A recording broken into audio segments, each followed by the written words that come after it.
the Dark Minds podcast. A warm, friendly, comfortable home for the creators of horror.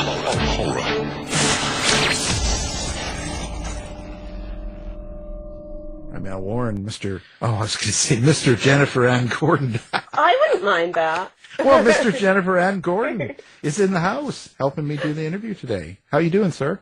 I'm great. I feel like every time I join the show with you, Alan, I get like a different strange nickname. First it was Peaches. You're still Peaches. And then I was very, very deliberately Jennifer Ann Gordon with a stress on the Ann. Now Mr. I kind of like just Mr. Mr. Peaches. Mr. Peaches. Mr. Peaches. You know what? Oh my God. Jennifer, I feel like Mr. Peaches needs to be the name of the demon in your next story. I am actually, it's all be about me. I am writing a demon-ish story, we will say. And yeah, I've been toying with different names, and Mr. Peaches just quickly got to the top of the list. Yeah, think about it. You're a peach. Well, we're here. And what can I say? Joining us, we've got an author, a New York Times best-selling author, Christopher Golden. And he's got a new book called The House of Last Resort. So thank you for joining us today. My pleasure. Thank you for having me, Mr. Man of Mystery. Yeah, I know it. Is that ever Mr. terrible? Peaches, Mr. Man of Mystery. I'm really Mrs. Man of Mystery. They got that wrong, but they wouldn't.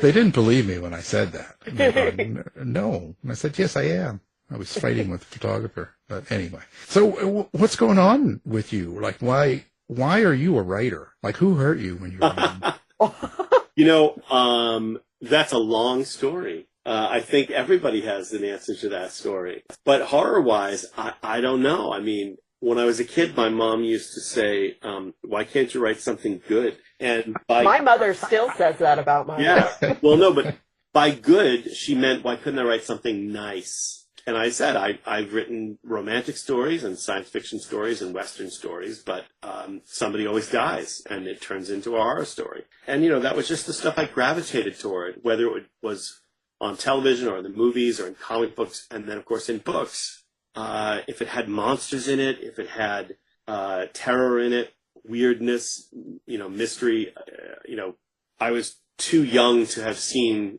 the Twilight Zone when it was first on, but of course it was on in reruns when I was a kid, and I just devoured it. So many things. But as far as who hurt me, that's a whole nother session. And I don't know that we've got the time. Pay for that God. session. Yeah, no. We'll sit down and relax here, and I'll open up a cocktail and let's go. Well, 10 hours later. Yeah, 10 hours later. By the way, Chris, can you tell us about your book? Yeah, right, exactly. Yeah, he's crying, laying on the floor. No. Yeah, but what about horror do you think that you like or focus on so much? Like when someone picks up one of your books, one of your horror, are they getting suspense and terror, Alfred Hitchcockish, or are they kind of getting slap and gore, kind of like Jennifer Gordon? I don't shy away from gore, but it's not my goal ever. It's there when it naturally occurs in the story. But for me, again, I've talked about this a couple times recently, that the first time I can remember being frightened by something I saw or read was actually watching the original Frankenstein with Boris Karloff, the Universal one, and I was out on the back porch on my house watching on a little black and white TV. I was 7 years old, and the monster is playing, She Loves Me Not with the flower with the little girl. And they run on the petals on the flower, and he picks her up. And although they don't show him throw her into the pond, you know that he does. And because he has a simple mind, the mind of a very small child, you cut to him walking down the center of the town, holding the soaking wet corpse of this little girl, and the confusion and sadness and fear on his face. I wasn't afraid of that, but I was horrified. And so to me, that's kind of the moment, I think, when I thought, oh, well, this is an emotional level that is not easy to achieve. This is uncommon. And you add to that fear, which is so cathartic. So many times there have been studies about comedy and horror and how the effect of great laughter in a comedic film or television show is very similar to the effect of having been terrified by watching something like that, because you have this experience, this heightened emotional state, and then you get to exhale, to relax out of it. If you're reading a book, you get to close the book. And so I think that is the high that I was always searching for as a consumer of fiction, and also I think as a storyteller. Yeah, so that's my spiel. I would have threw her in too myself. But Yeah. I don't know why. When I see it, I think, yeah, push her in there. She could have been sassing back. So, Chris, last time you and I talked, we tried to jokingly figure out how many books you've written, and it's, well over 50. So, obviously you dabble in all sorts of types of horror. Is there something that you, like a line you won't cross, something that is too dark even for you? As a writer, that's a good question. I mean, as a consumer of these stories, as an audience member, there are definitely things I don't want. But as a writer, there are probably places I would go that I wouldn't want to read myself, but only to accomplish something in the story, not in a way that is, just over the top or done for effect. Right, not just to be, taboo. You won't see, I have certainly killed children in my fiction, but you won't see pedophilia in my stories, and I know that there are extreme horror stories where anything can happen. You're much more likely to see a pedophile eviscerated. And I don't know, I think certainly, I typically do write, if I'm writing a horror story, typically they're supernatural, because that's much more interesting to me. I do write non-horror stories that are thrillers and things like that don't have a supernatural element, obviously. But that changes the tone of the story for me. The stories that are about, people who rent a cabin and, strangers come in and murder them all in horrifying ways, are just not of interest to me in any way. Well, they've been done so many times. Yeah, and also I just feel like that can happen. I'm not. I was just about to say that can happen. Yeah. It's like a thing that we read about in the news. Yeah, I mean, I'm not interested in that kind of. I'm interested in other kinds of real life horror, but I'm not interested in that kind of real life horror. I'm interested in loss and relationships and those kinds of things, and definitely not interested in that kind of thing. It's just not my. The world is bad enough. What is? I didn't notice. But when you say you're talking about loss and things like that, is that kind of the meaning behind what you write? Is there a subtext? Like, when we talk to a lot of crime writers, there's always some sort of justice meaning or some sort of thing that they want people to get. It won't be necessarily political, but it's some sort of, policing or some sort of thing a lot of times. Yeah.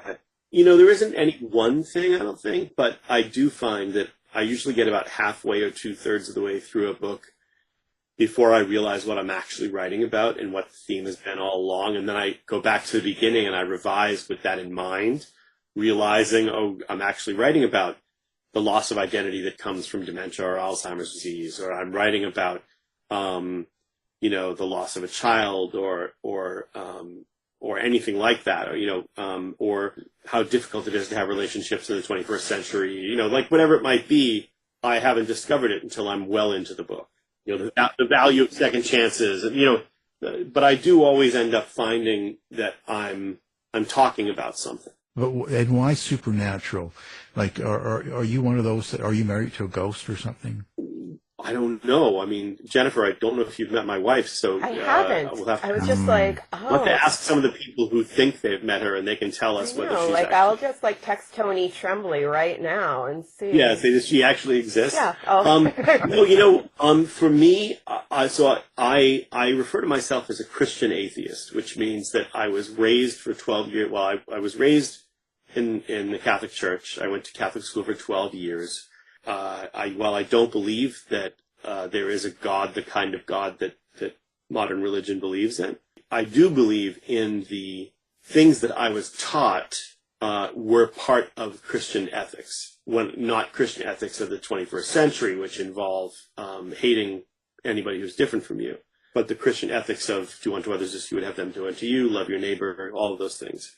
I feel like when I'm writing a supernatural story, and ironically, perhaps, I don't believe in the supernatural at all, but I do think that in some weird way, if I can get you to suspend your disbelief, or even more so, if I can get you to believe for 5 seconds that a ghost could be real, or that demons could be real, or that some ancient, evil might be real, whatever it could be. That means for those 5 seconds, you also have to believe that there could be some larger goodness, some divinity, some angelic presence of whatever kind you want to say.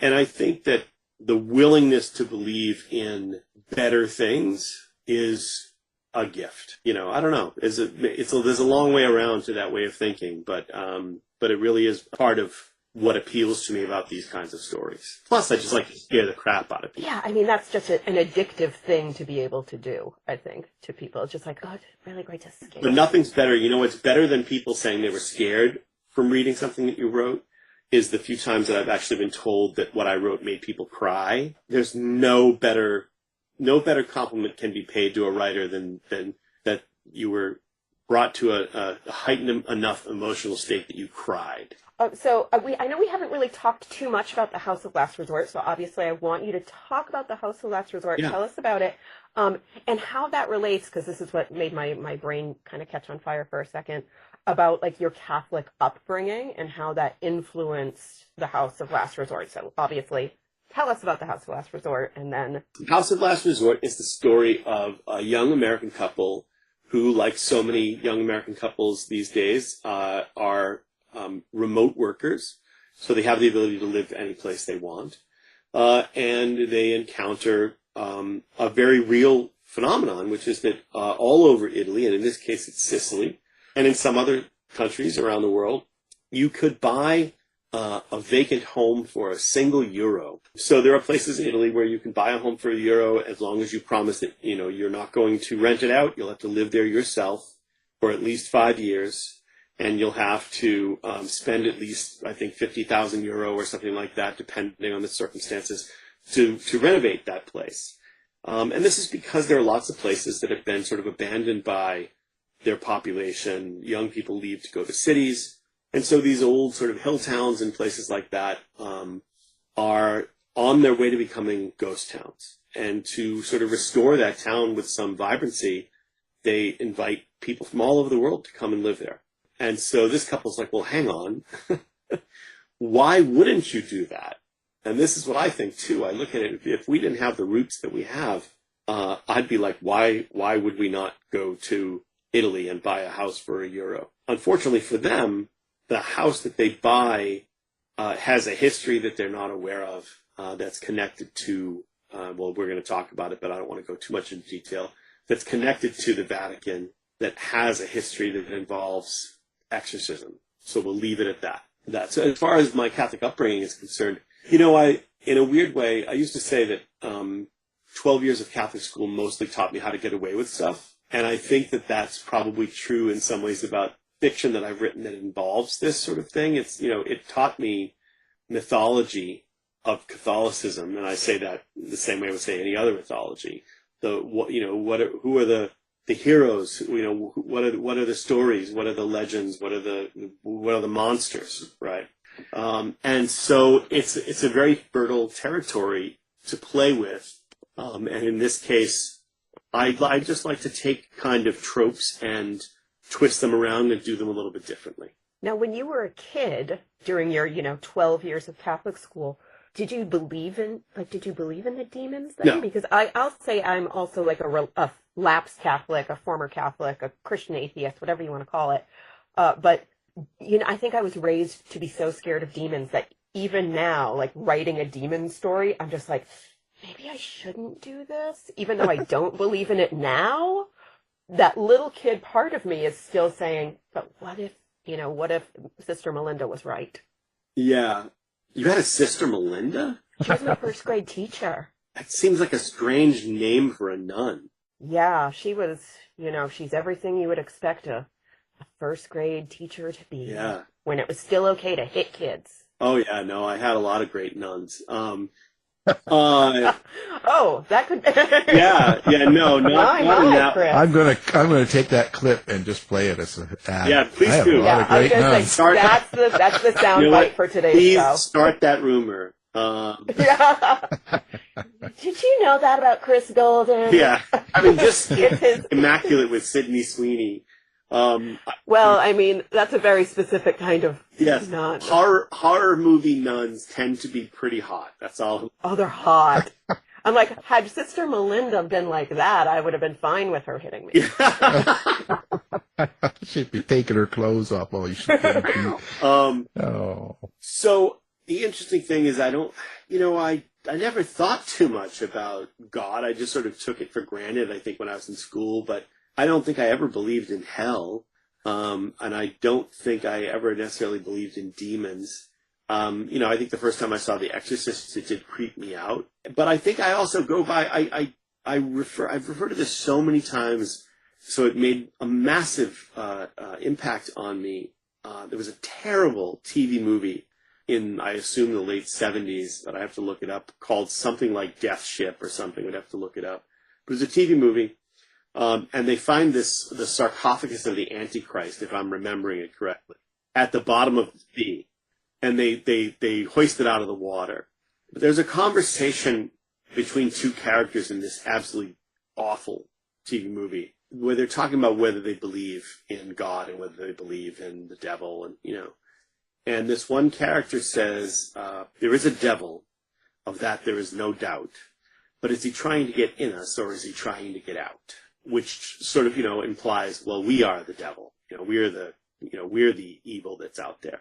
And I think that stuck with me. And so I don't know. I don't remember. I don't think I was ever afraid of the idea of demons, except, while I'm watching a movie that I'm afraid of. Which point of view do you write from? Like which character or both? How do you tackle this story? Well, this story is third person limited. I do switch characters, which is I think when I'm writing novels, that is usually how I do it. I move from character to character so that we get fuller sensory experience of what's going on in the story. Do you have a pattern or a style, a way you do that so that people don't get confused? I think when there aren't too many characters, or aren't too many point of view characters, then it's easier. Like I think the novel I'm finishing like this week, actually, I should be delivering it hopefully Friday, has I think 4 point of view characters. But I wrote a novel a couple of years ago called All Hallows. I was just about to bring that up. Yeah, to be like, you wrote an epic that had a lot of characters. Yeah, well, funnily enough, Jennifer, it's not that long a book, but it is a very busy book, and it has lots of point of view characters. Again, third person point of view characters, but in that case, every scene is a different chapter, and every one of them has the name of the character at the beginning. It literally just says, Alan Warren, and then you go into the scene. Yeah, I listened to that one on audiobook, and the audiobook was... Thanks. No, I've heard wonderful things about it.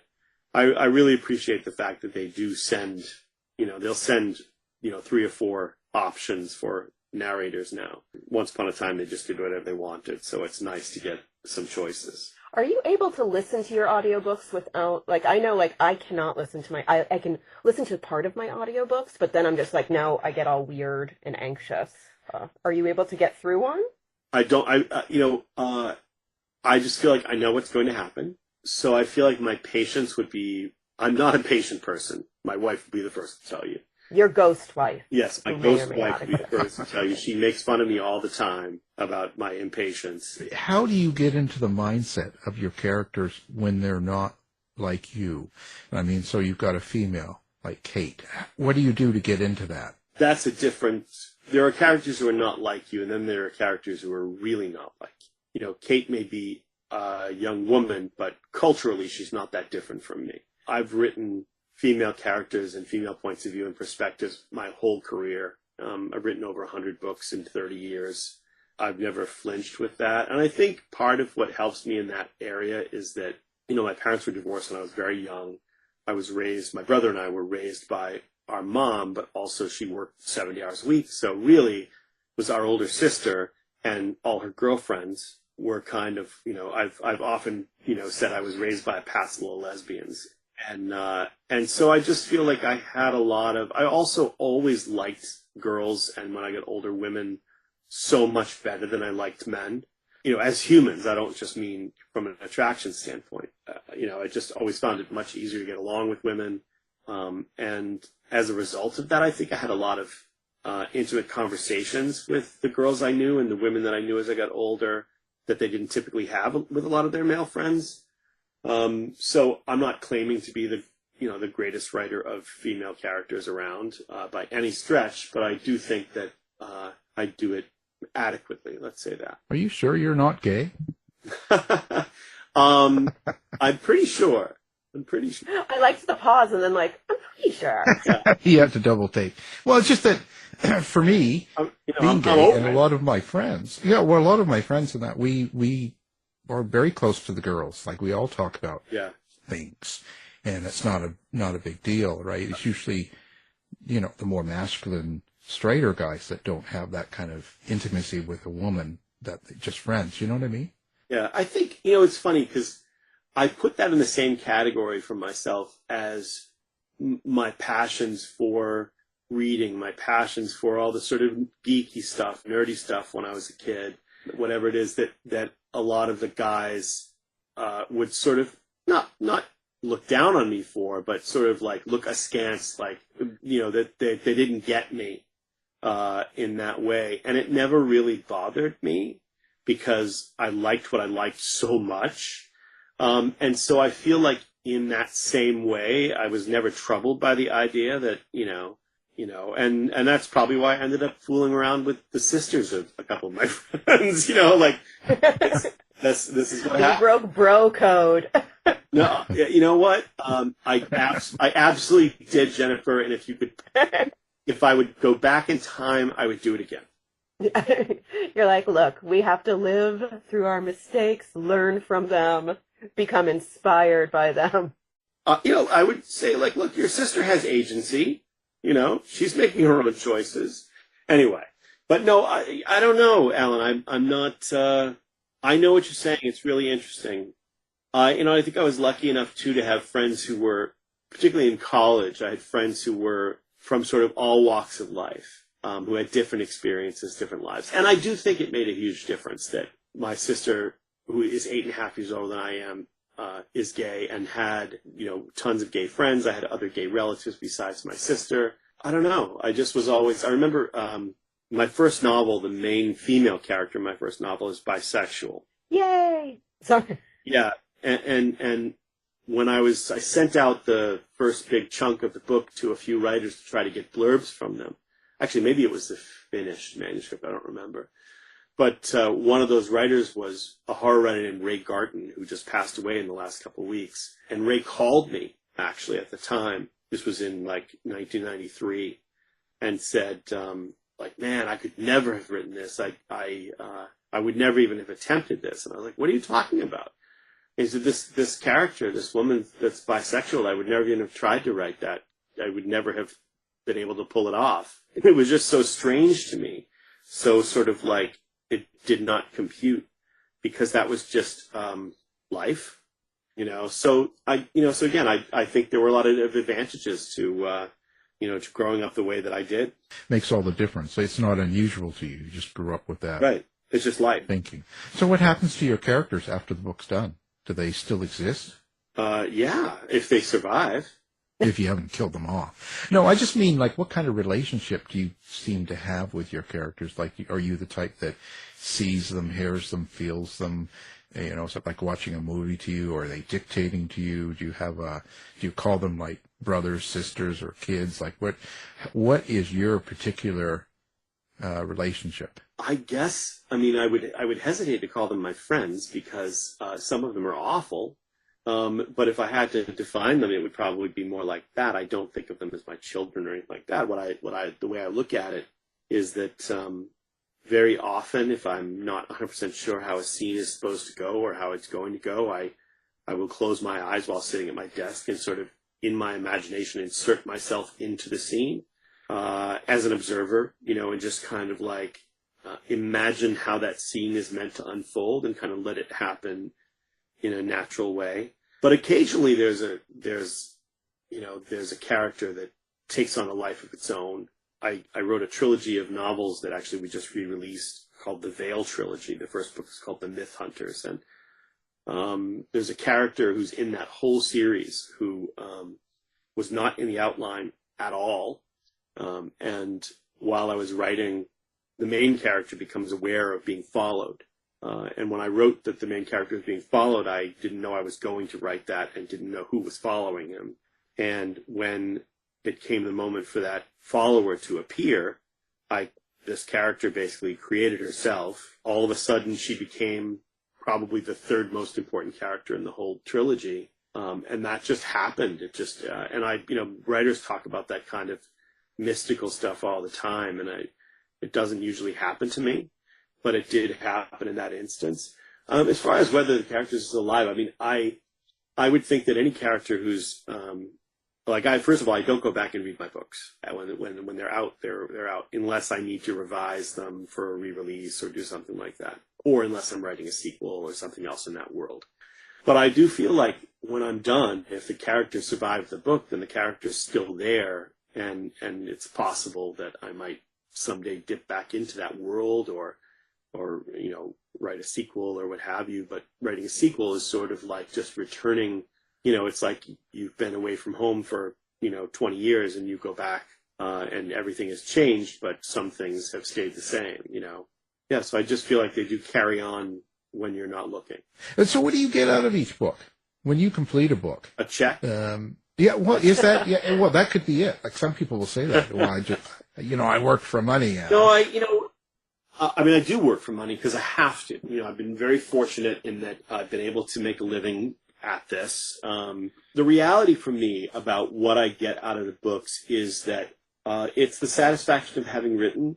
It's the need to tell stories. So it's you're feeding that need. For me, anyway, I know not everybody is the same. I was on a panel one time with Jonathan Mayberry, who's another writer, and Jonathan talks with such joy about the process of writing. And I wanted to strangle him.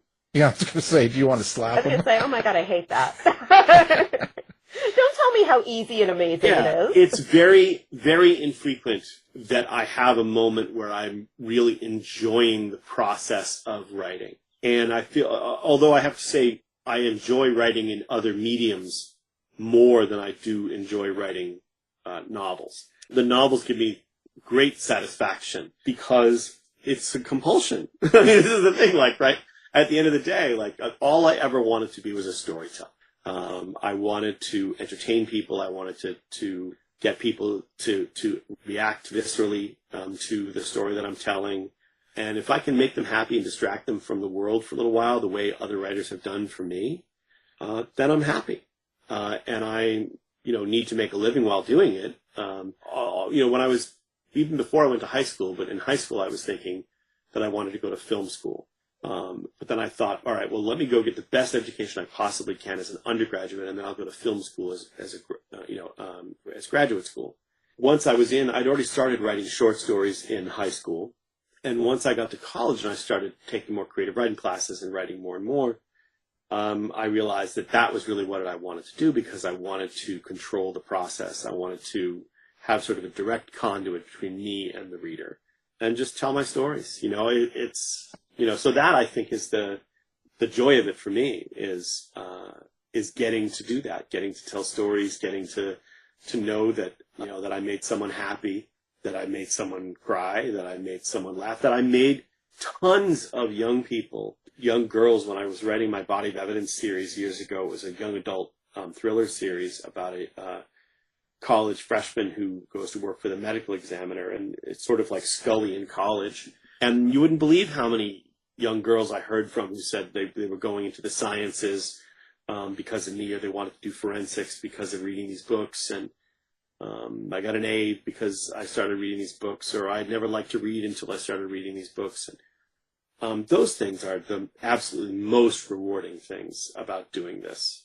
So it really is just this connection that you probably, most of which you'll never know, but just to know that people are out there enjoying the stories.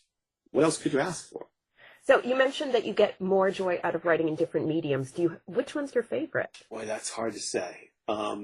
Because they all come with caveats, Just the process of writing. I think I like writing scripts the best, writing like a screenplay or a teleplay. That's a really enjoyable way to tell stories because you're just envisioning what's happening and providing the dialogue. And there's something really pure about it. But of course, then you hand it off to people who... Then it becomes something else. See, I was wondering if, like with comics, like back in the day, dabbled in writing some indie comics, and I loved writing it, but then I would remember getting the artwork back and being like, oh. Yeah, ironically, comics are sort of the opposite of film and television because writing the comic scripts is fun, but getting back the artwork is the pure pleasure, right? Whereas I haven't had any of that's not true. I wrote early drafts of the new script for the new Hellboy movie, which hasn't come out yet, so I haven't had the experience yet of seeing the results. And I'm hoping eventually, and there are some really cool things on the burner at the moment for film and TV adaptations of my own stuff, but I can't talk about them. But I'm hoping that in the not too distant future, I'll actually see one of my books adapted, and so I can see that process. And I think that there'd be a distinct pleasure in if it comes out well, sitting and watching that. What if it comes out badly? No, and he's never going to mention it on air. If it comes out badly, I will say that the book is the book and it's still there. What's next for you? And I'm saying this because it seems like you do a lot of titles. You write a lot of books. Are you doing a couple of year, 2 or 3 a year? Or do you just kind of all over the place? I've actually slowed down a lot with the. I'll turn 57 in July. Oh my God. Yeah, I know, right? But I have slowed down a lot with books that come out. But in the last couple of years, I did 3 Hellboy universe audio productions, which sort of took the place of some of the novels that I might otherwise have written. So I'm really only writing generally about 1 original horror novel a year now, at least for the moment. So I have a new one that I'm delivering this week, which I guess I'm going to tell you. I'm not going to tell you about it, but it's called The Nightbirds. So I'm excited to deliver that and get that out, and that'll be out next year. I'm also finishing the edits for Brian Keene and I are editing an anthology of short stories set in the world of Stephen King's The Stand, called... I'm so excited about that. It's called... I really think about it every day. So do I. Well, you have to. I'm just an obsessed fan. It's called The End of the World as We Know It. And the stories, Jennifer, I think you'll be really happy. I mean, I'm thrilled with the lineup that we've gotten. I'm thrilled with the great sort of cross-section of horror, of the horror community that we've gotten to contribute to it. So that's exciting. I'm way behind on my comics, but I'm writing I have to jump back on these, writing a bunch of different comics for Dark Horse right now. And the comics are a whole other thing. Tim Levitt and I are doing an original creator-owned series called Mortal Terror for Dark Horse. And I'm writing Hellboy in Love and doing more Lady Baltimore and doing Frankenstein New World. So that's 4 different titles at different times. Yeah, so only 1 novel a year, but 1,000 other projects. Yes, exactly. Got it. Yeah, no, that's... Yeah, that doesn't sound like slowing down. No, and well, that's what I'm saying. I'm slowing down in my production of novels, but I'm still incredibly busy with many other things, film and TV stuff, and and now I've got hopefully going to be figuring out what my next novel is, but I'm going to take a vacation before that. Are you going to Italy? No. And sell you a house there.